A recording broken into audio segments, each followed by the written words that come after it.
এখনো বুঝি না জানে? কারণ আমরা ওই লীলাগুলো প্রতিদিন শুনিনি। লীলা কাহাকে বলি না, নিত্য লীলা হচ্ছে প্রত্যেক দিন ভগবান বৃন্দাবন ধামে যে দ্বিতীয়বার আর কোনোদিন করেন না।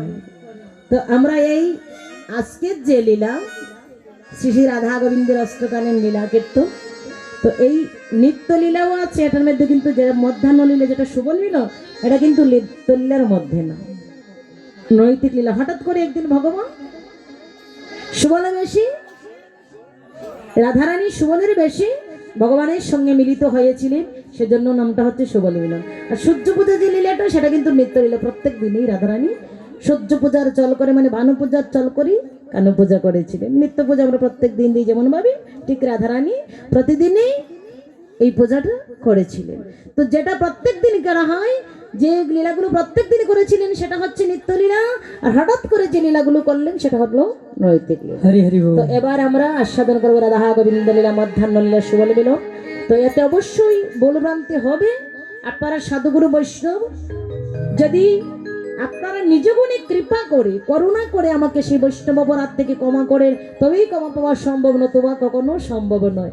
আপনারা সাধুগুরু বৈষ্ণব যে আমার ভুলটুকু হবে আপনাদের নিজ নিজ জ্ঞান দ্বারা সংশোধন করে শ্রবণ করবেন, আমাকে বৈষ্ণব অপরাধ থেকে ক্ষমা করবেন। জয় নিতাই গৌর হরিবল হরিবল, নিতাই গৌর সীতারাম দেবী প্রেমানন্দে প্রেমানন্দে, নিতাই গৌর হরি হরি বল।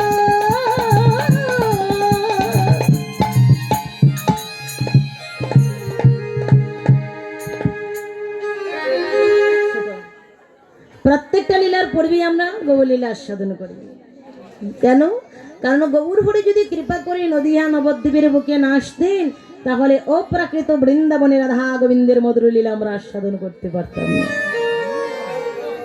তাই গৌরীর কৃপা না হলে যেমন রাধা গোবিন্দ লাভ করা যায় না, তেমনি ভক্তের কৃপা না হলে ভগবানও পাওয়া যায় না। সেজন্য ভগবান আমার সেই ভগবানের ভগবত্ব পরিত্যাগ করে এবার এই নদিয়া নবদ্বীপে গৌরূপে অবতীর্ণ হয়েছেন। না কেন? এই কলির পাপী তাপীকে উদ্ধার করে নিয়ে যাওয়ার জন্য। না কেমন করে উদ্ধার করে নিয়ে যাবেন? ভগবান চিন্তা করলেন আমি যদি না যাই তাহলে জীবের মুক্তির কোনো উপায় নেই। কারণ আমি যদি জগতে না যাই, আমি যদি ভগবান হয়ে ভগবানের ভগবত্ব নিয়ে বসে থাকি, তাহলে জীবের মুক্তির উপায় হবে না। কারণ কলিহত জীব, অল্প জ্ঞান, অল্প আয়ু। তো এই জীবকে আমাকে মুক্তি দিতে হবে। তো জীব শিক্ষা পাবে কোথা থেকে? বলেন আমি নিজেই জীবকে শিক্ষা দেব। আপনি আচরি ধর্ম জীবীকে শিখায়, সেই সে সিদ্ধান্ত গীতা ভাগবতী গায়। ভগবান জীব জগৎকে শিক্ষা দেওয়ার জন্য এবার সেই ভগবানের ভগবত্ব ছেড়ে দিয়ে ভগবান দাঁড়ালেন এই নদিয়া নবদ্বীপের বুকে। নিতাই হরি হরি বল শ্রীদা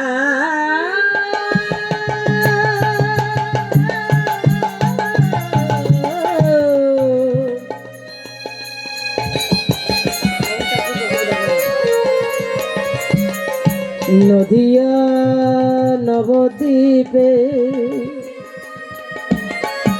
একটু একটু শিকন করেন গৌর হরি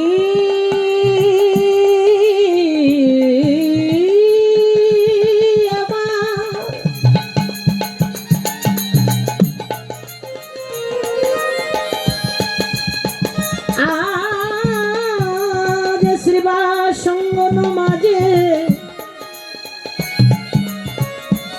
হে মদন্ড বাহু তুলে, অন্তরঙ্গ বহিরঙ্গ সকল ভক্তগণ সঙ্গে নিয়ে বাদনে হরিব হরিবল হরিবল হরিবল বলে দুটি বাহু উত্তোলন করে নদিয়ার চাঁদ গৌর হরিয়া শ্রীবাস অঙ্গনে আজ মধুর মধুর মধুর কীর্তনার আরম্ভিল। শ্রীধাম নদিয়া নবদ্বীপে শ্রীবাস অঙ্গনের মাঝে সচিরনন্দনে গৌর হরি হেমদণ্ড বাহু তুলে মরমী ভক্তগণ সঙ্গে নিয়ে অন্তরঙ্গ বহিরাঙ্গ। গৌরের ভক্ত হচ্ছে দু প্রকার, এক হচ্ছে অন্তরঙ্গ, এক হচ্ছে বহিরাঙ্গ।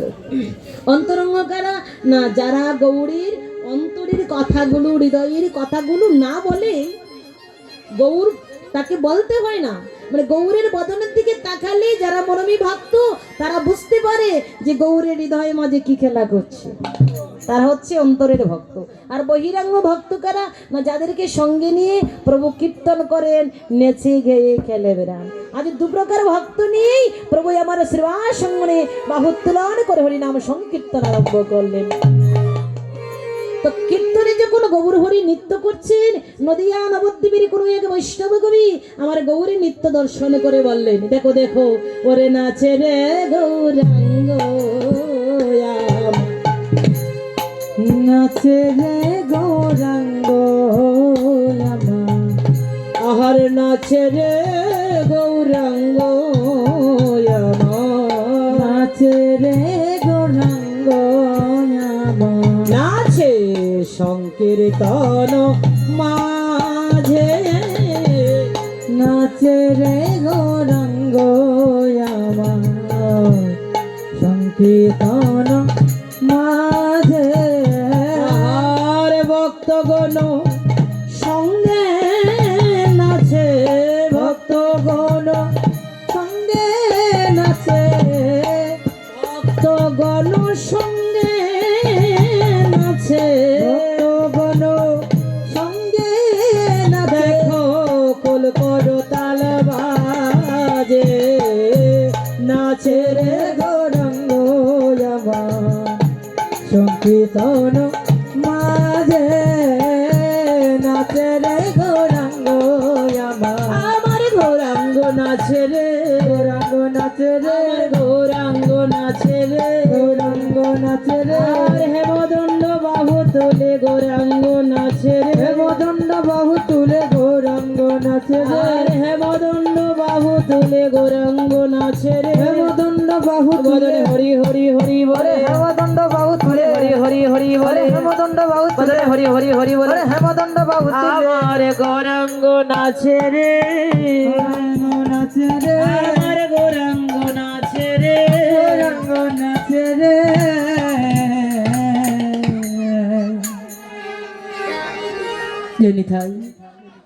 আজ গৌর হরি শ্রীবাস অঙ্গনে হেমদণ্ড বাহু তুলে কলি করতাল সঙ্গে নিয়ে গৌরামার নৃত্য করছেন।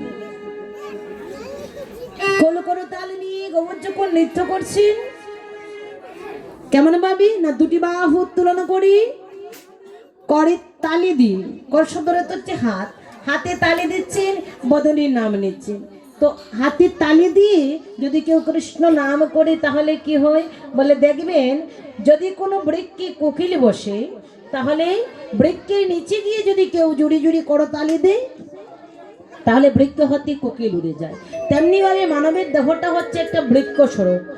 এই বৃক্ষে বসত করে সতে সতী পাপ পক্ষী, এই পাপ পক্ষীকে তাড়াতে হলে বদনে নাও কৃষ্ণ নাম আর কর দিয়ে দাও তালি। বদনে কৃষ্ণ নাম নিলে আর কর দিয়ে তালি দিয়ে নামের সঙ্গে তালি দিলে মানবের দেহ বৃক্ষ হতে পাপ পক্ষে দূরীভূত হয়ে যায়। সেজন্য গৌর হরি আমার কি করলেন, বদনে নাম নিচ্ছেন আর কর দিয়ে তালি দিচ্ছেন, সংকীর্তনে গৌর নাচছেন। বলে সংকীর্তনে গোড়ান আছে জীবের সংকীর্ণতা দূর করিতে। জীবের সংকীর্ণতা কি দেখবেন মা, আমরা তো সনাতন ধর্মের লোক তাই না, কিন্তু আমরা সনাতন ধর্মের লোক হয়ে আমাদের যে ধর্মটা মানে আমরা আমাদের যে পরিচয়টা সেই পরিচয়টা দিতে আমরা অনেক সময় অনেকে লজ্জা বোধ করি। আমাদের আমাদের পরিচয়টা কি, আমরা সনাতন ধর্মের লোক যারা আছে আমাদের পরিচয়টা হচ্ছে মালা এবং তিলক। দেখবেন যারা মুসলমান আছে তারা যেখানেই যাক যেভাবেই থাকুক, ছোট একটা বাচ্চা তারও কিন্তু একটা মাথার একটা টুপি কিন্তু তাদের সঙ্গে থাকে, যদিও মাথায় না দেয় তার পকেটে হলেও থাকে। যদি কোনো কে কখন কোথায় কিভাবে মারা যায় আমরা বলতে পারি না, কেউ বলতে পারি না। কিন্তু আমি যদি মারা যাই রাস্তাঘাটে, এমন কোনো জায়গায় মারা গেলাম, আমার পরিচিত পরিজন কেউ নেই, কিন্তু আমার গলায় মালাও নেই, আমার তিলকও নেই, আমার পকেটেও নেই, আমার পরিচয়টা কেমন করে পাবে? অপরিচিত লোক আমাকে কেউ পেল, কেমন করে পারে আমার পরিচয়টা আমি হিন্দু না মুসলমান? পাবে না। তো সেজন্য নিজের ধর্মটাকে যেখানে যেভাবে যেভাবে আমাদের কোথাকার মৃত্যু হবে কেউ বলতে পারি না। সেজন্য আমাদের ধর্মের পরিচয়টা দেওয়ার জন্য অন্তত আমাদের মালা তিলকটা ধারণ করা প্রয়োজন। তো এবার মালা দিতে আমাদের লজ্জা হয়, তিলক ধারণ করতে আমাদের লজ্জা হয়। অনেকে বলি আমরা এই সংকোচতা আমাদের মধ্যে, সংকীর্ণতা আমাদের মধ্যে, যে আমি যে মালা ধারণ করব, আমি তো অনেক সময় মাছ মাংস আহার করি। তো এই মালাটা দিলে তো মাছ মাংস আহার করা যাবে না। আবার মালাটা দিলে, তুলসীর মালা কণ্ঠে দিলে মিথ্যা কথা বলা যাবে না। আমি তো মিথ্যা কথা অনেক বলি। এমন কি কোনো লোক আছে যে আমরা মিথ্যা কথা বলি না, মিথ্যার আশ্রয় নেই না? হয়তো কেউ একটু কম, কেউ একটু বেশি। তো তুলসীর মালা কণ্ঠে ধারণ করে মিথ্যে কথা বললে পাপ হয়, আর তুলসীর মালা কণ্ঠে ধারণ না করে যদি মিথ্যে বলা হয় তাহলে কি পাপ হয় না? মালা কণ্ঠে ধারণ করে মিথ্যে বলাটা যেমন পাপ, মালা কণ্ঠে ধারণ না করেও মিথ্যা কথা বলাটা ততটাই পাপ। তাহলে এই মালাটা আমাদের ধারণ করা প্রয়োজন। কেন? দেখবেন মালাটা যদি আপনার কণ্ঠে থাকে, তিলকটা যদি আপনার ললাটে থাকে, যদিও আপনি খুপতে যেতে চান, অন্তত একবার হলেও আপনার বিবেকে বাঁধবেন। কেন? কারণ আমার ব্যাসটা তো সাধু, সেই জন্য বললেন সাধু সাবধান। এটা হচ্ছে আপনাকে সতর্ক করে দেওয়ার জন্য।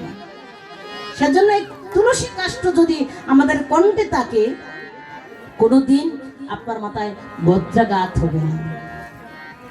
আবার গৌর হরি নিজে সেই মালা ধারণ করলেন, কণ্ঠে তিলক ধারণ করলেন, ধারণ করে তিনি কীর্তন করছেন জগৎ কি শিক্ষা দেওয়ার জন্য, জীবের সংকীর্ণতা দূর করার জন্য। আর বললেন কি, গৌর হরি 24 বছর বয়সে সন্ন্যাস গ্রহণ করেছিলেন। তো আমাদের কিন্তু এই 24 বছর বয়সে যারা যুবক বা যুবতী আছে, এখন কিন্তু অনেকেই দেখা যায়, সনাতন ধর্মের লোক যারা আছে অনেকেই দেখা যায় 15 বছর থেকে 24 বছরের যুবক যুবতীও আছে, যারা মালা জপ করেন, নিরামিষের আহার করেন, কৃষ্ণ নাম জপ করেন, মালা কণ্ঠে ধারণ করেন, তিলক ধারণ করেন। আবার অনেকেই তাকে নিয়ে হাসি ঠাট্টা করে। কেন?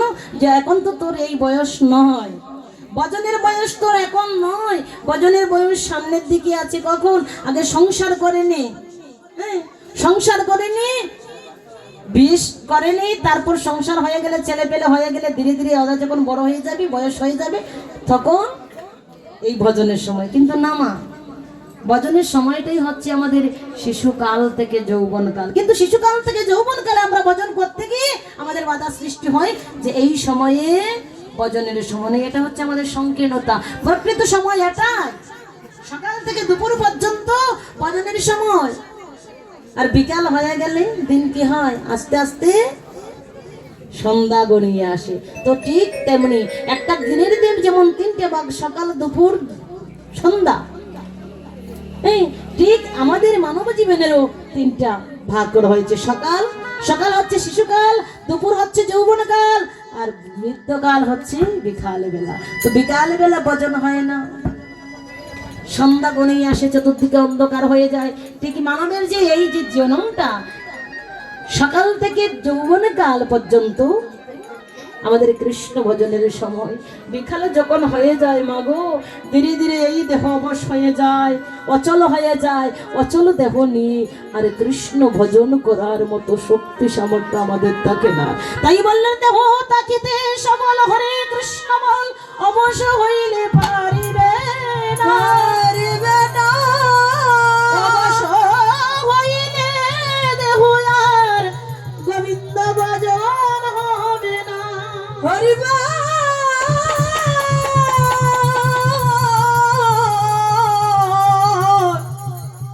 হরিবা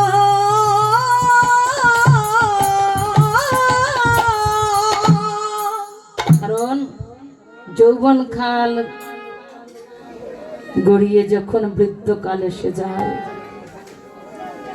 তখন এই দেহ অবশ হয়ে যায়, চলতে গিয়ে চলার শক্তি হারিয়ে যায়, বলতে গিয়ে বলার শক্তি হারিয়ে যায়, দেখতে গিয়ে দৃষ্টিশক্তিও চলে যায়। সেই জন্য যদি কিছু ভালো কিছু দেখতে হয় তাহলে এই দুটি নয়ন পেয়েছি আমরা একমাত্র রাধা গোবিন্দ মূর্তি দর্শন করার জন্য। যদি কিছু দেখতে হয় সাধুগুরু বৈষ্ণবের বদন এই দুটো নয়ন দিয়ে দর্শন করো। যদি কিছু বলতে হয় এই বদন দিয়ে কৃষ্ণ কথা বলো, মধুর কথা বলো। রাধারানী একদিন তুলসীকে নিয়ে বলেছিল, সখীরে আমাকে মধুর কথা বল, যেই কথা শুনলে এই জগতের যত জ্বালা যত যন্ত্রণা ত্রিতা বোঝানো সব কিছু দূর হয়ে যায়। সে কথা কি?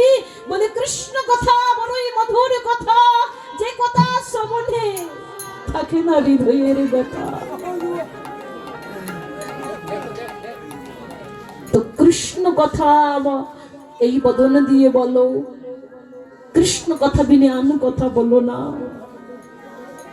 যদি কিছু ধরতে হয় তাহলে এমন কিছু ধরো যে যা কিছু ধরলে তোমার ইহকাল পরকালে আর ছাওয়া পাওয়ার কিছুই বাকি রইবে না। সেটা কি?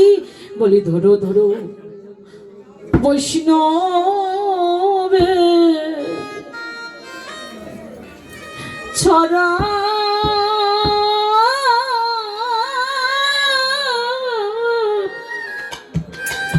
ছড়ানো ধরো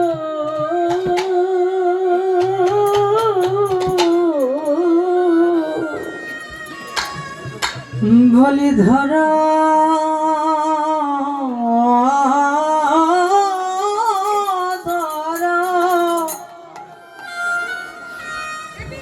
বৈষ্ণবের চরণ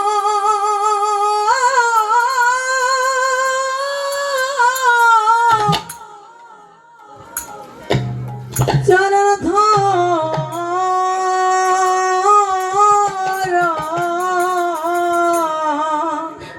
ধরো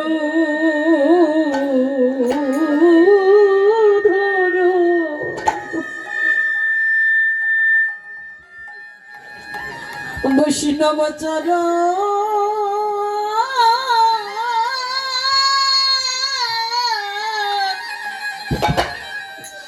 চরণ ধরো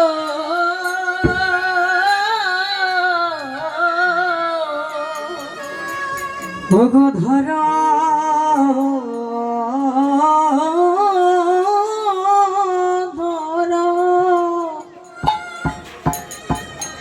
বৈষ্ণবের চরণ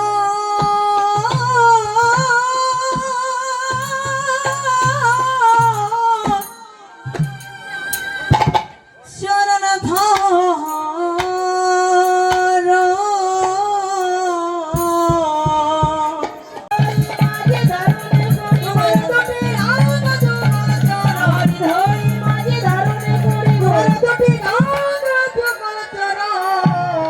হৃদয় মাঝে ধারণ করিব, হৃদয় মাঝে ধারণ করিব। প্রভু আমার একটাই বাসনা, যখন আমার দেহ ছেড়ে প্রাণ পাখিটা চলে যাবে এই নয়নে হেরিব তোমার অছাদ বদন, অছাদ বদন, হৃদয়ে ধরিব তোমার রঙ্গা চরণ, রঙ্গা চরণ। প্রভু ওই বদনে তোমার নাম করতে করতে, তোমার বদন চাঁদ বদন দর্শন করতে করতে, তোমার রঙ্গা চরণ যুগল হৃদয়ে ধারণ করে আমি যেন এই সংসার থেকে বিদায় নিতে পারি। চৈতন্য মহাপ্রভু বলেছে, হরিদাস তুমি বড়ই চতুর, আমার আগে তুমি জগৎ সংসার চাটতে চাইছো, তোমাকে হারিয়ে যে ব্যথা আমি কেমন করে সইব। ভগবানের কাছে ভাবতে চাই না, ব্যাস যতই ব্যথা হোক তোমার সেই বাসনা পূর্ণ হবে। তোমার অন্তিম কালে আমি তোমাকে কথা দিলাম আমি তোমার কাছে থাকবো। মহাপ্রভু যা কথা দিয়েছিলেন তাই পালন করেছিলেন। যখন হরিদাসের মৃত্যু সময় হলো, চৈতন্য মহাপ্রভু হরিদাসকে নিয়ে বসে আছে। চৈতন্য মহাপ্রভুর কোলে মাথাটা রেখে ওই চাঁদ বদনের দিকে তাকিয়ে চরণ কণা বুকে জড়িয়ে ধরে কৃষ্ণ প্রাণ কৃষ্ণ বলে জগৎ সংসার থেকে হরিদাস বিদায় নিয়েছিল। হরিবা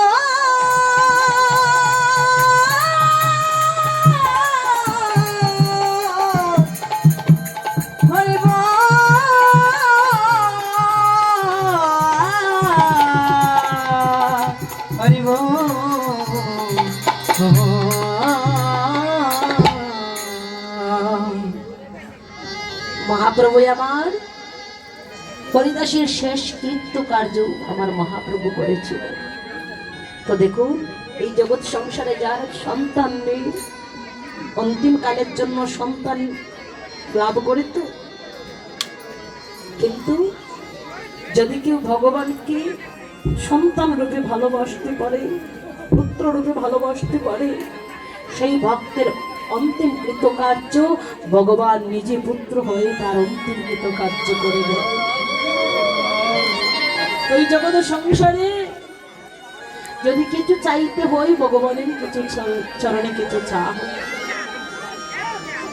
একমাত্র গুরুচরণ সত্য, আর সবই অনিত্য। অনিত্য ধন নিয়ে আমরা টানাটানি করছি বলে, অনিত্য ধন নিয়ে করো টানাটানি, নিত্য হরিনাম করো জানা জানি। নিত্য হচ্ছে গুরুনাম, সত্য হচ্ছে গুরুনাম। তাই সব কিছু পরিত্যাগ করি, জগৎ সংসারের মহামায়া পরিত্যাগ করি, গুরু গোবিন্দের চরণে নিজেকে অর্পণ করে দাও। সাধুগুরু বৈষ্ণবের সঙ্গ করো, সাধুগুরু বৈষ্ণবের সঙ্গ করতে করতে সাধুগুরু বৈষ্ণবের চরণ দুলি অঙ্গে মাখো। যদি ভক্তের কৃপা হয়ে যায়, তবেই তোমার কৃষ্ণ কৃপা লাভ হবে। নিতাই গৌর হরি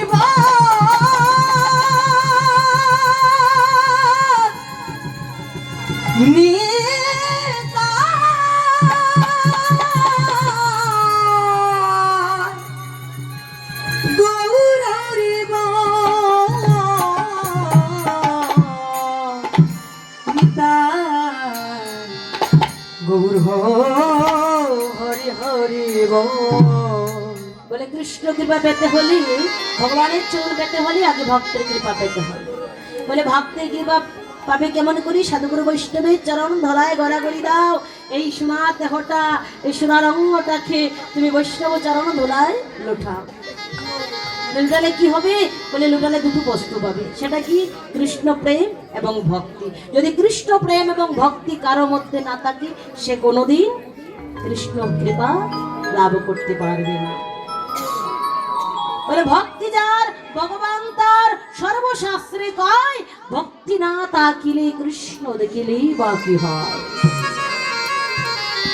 প্রেম না থাকলে, ভক্তি না থাকলে ভগবানকে কোনোদিনই পাবে না। সেজন্য চৈতন্য মহাপ্রভু আমার ভগবান, ভগবানের ভগবত্ব ছেড়ে দিয়ে, ভগবানের উঁচু আসনটা ছেড়ে দিয়ে এবার সেই ভক্তির জন্য, প্রেমের জন্য আজ নদিয়া নবদ্বীপের মাটিতে গৌরূপে অবতীর্ণ হয়েছে। রাধারানীর চরণ কানা জড়িয়ে ধরে তিনি লাভ করেছিলেন কৃষ্ণ প্রেম, কৃষ্ণ ভক্তি। আর সেই প্রেম নিয়ে, সেই ভক্তি নিয়ে জগৎ জীবকে দেবে বলে, কৃপা করে করুণা করে নিজেই জগৎ জীবকে দেবে বলে এবার নদিয়া নবদ্বীপের বুকে এসে তিনি কি করলেন? ভক্তগণ সঙ্গে নিয়ে শ্রীবাস সঙ্গনে গৌর হরি আমার কীর্তন করছে, নৃত্য করছে। তো গৌর যখন নৃত্য করছেন, এবার গৌরের গলায় দুলছি সত্যি ফুলের মালা। বৈষ্ণব কবি গৌর নৃত্য দর্শন করে বললেন, হরে নাচে রে গৌরাঙ্গ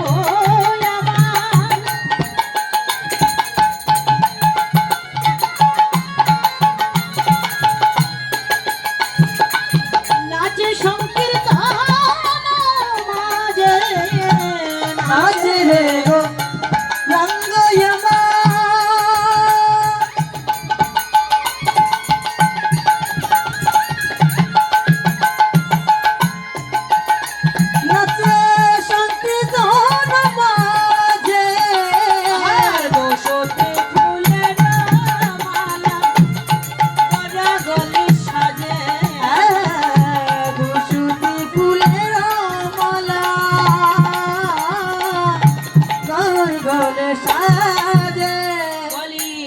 দুশোটি ফুলের মালা গৌর গলে সাজে, দুশোটি ফুলের মালা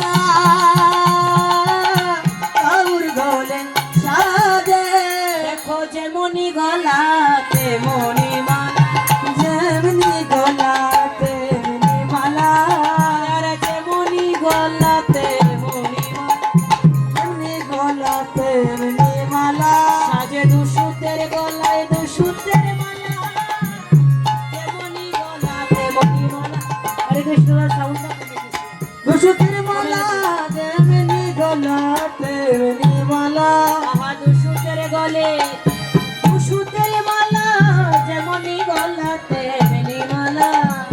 দুশোটির গলে দুশোটার মালা, যেমনি গলা তেমনি মালা। সাজালো ভালো, সাজালো ভালো, সাজালো ভালো, ভালো সাজালো ভালো, আমার গোরা গলে মালা সাজালো ভালো, আমার গোড়া গলে মালা সাজালো ভালো, আমার গোরা গলে মালা সাজালো ভালো, আমার গৌরা গলে মালা সাজালো ভালো, সাজালো ভালো, সাজালো ভালো। বলে যেমনি গলা তেমনি মালা, যেমনি গলা তেমনি মালা, দেখো যেমনি গলা তেমনি মালা। যেমনি গলা তেমনি মালা, আমার দুশোতের গলে দুশোতের মালা, যেমনি গলা তেমনি মালা। আমার দুশোটির গলে দুশোটার মালা, যেমনি গলা তেমনি মালা, আরে দুশোতের গলে দুশোতের মালা, যেমনি মালা তেমনি মালা। দুশোটির গলে দুশোটার মালা, আরে যেমনি গলা তেমনি মালা, দুশোটির গলে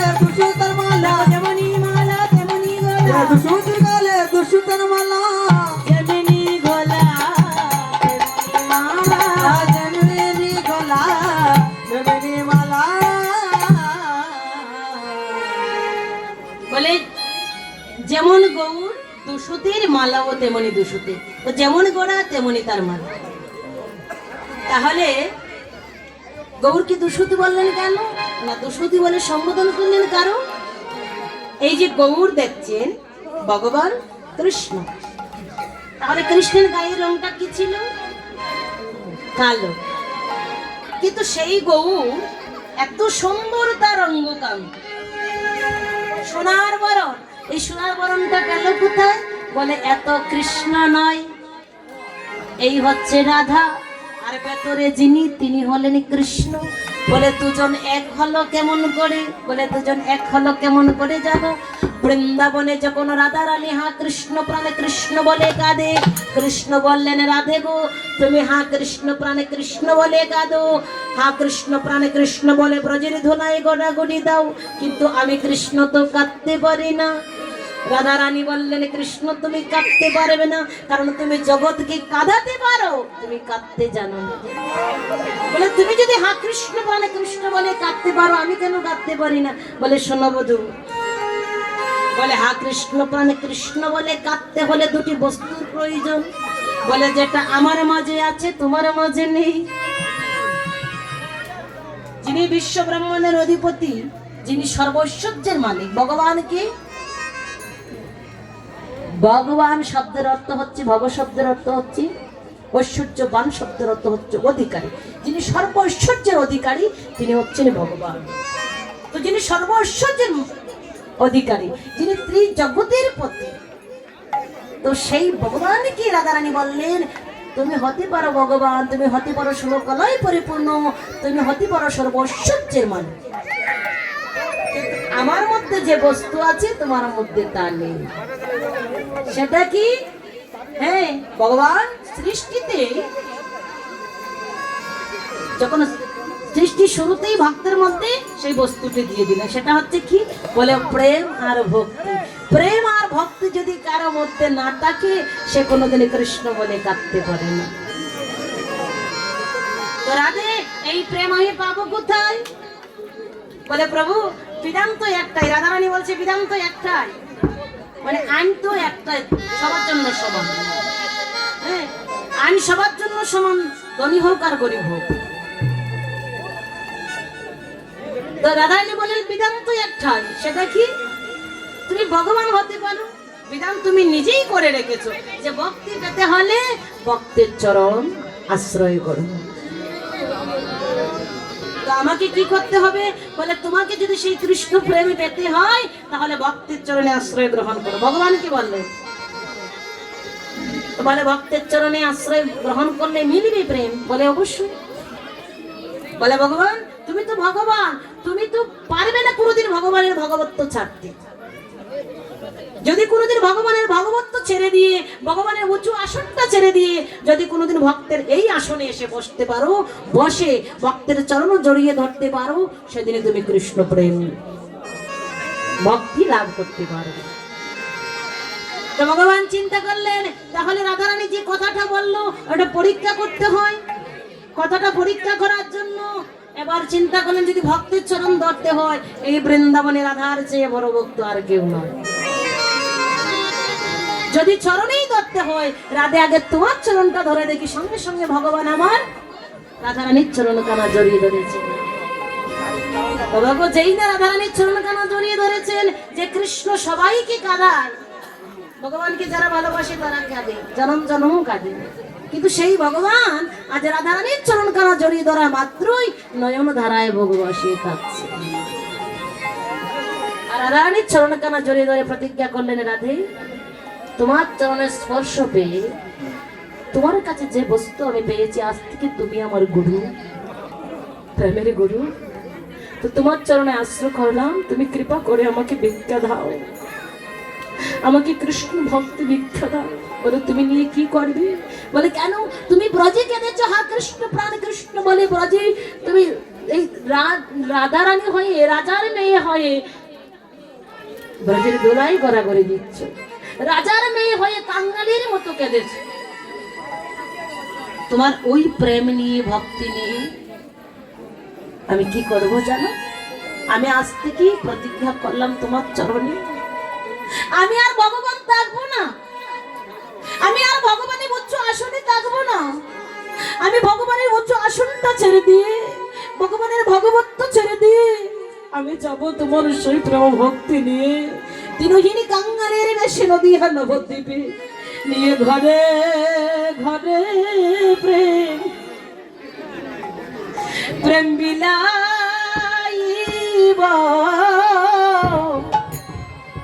ঘরে ঘরে ঘরে